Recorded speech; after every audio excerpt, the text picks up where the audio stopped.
Ukrainian President Volodymyr Zelenskyy has reaffirmed that he will not surrender any territory, including Crimea, as peace talks between Ukraine, the United States, and European allies continued in London. In a post on Wednesday, Zelenskyy said emotions ran high during the discussions but praised the participation of 5 countries working together to bring peace closer.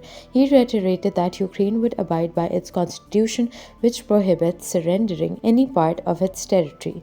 The comments came after US President Donald Trump criticized Zelenskyy for focusing on Crimea, suggesting it was complicating negotiations. Trump said nobody is asking Zelenskyy to recognize Crimea and claimed the talks had gone pretty well.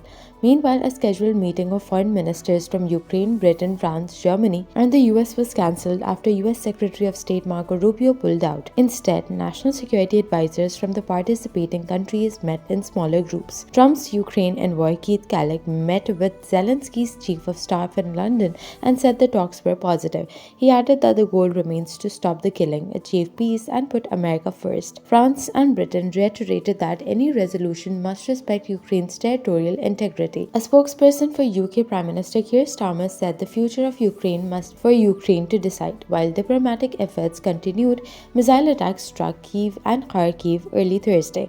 Authorities reported at least 21 people injured in the capital, including a 3-year-old child. In a separate development, Ukraine said its forces hit a Russian drone production facility in Tatarstan, damaging the final assembly line. The site was reportedly capable of producing up to 300 drones daily. Meanwhile, the death toll in the Ukrainian city of Marhanets rose to 9 after a Russian drone hit a bus carrying workers.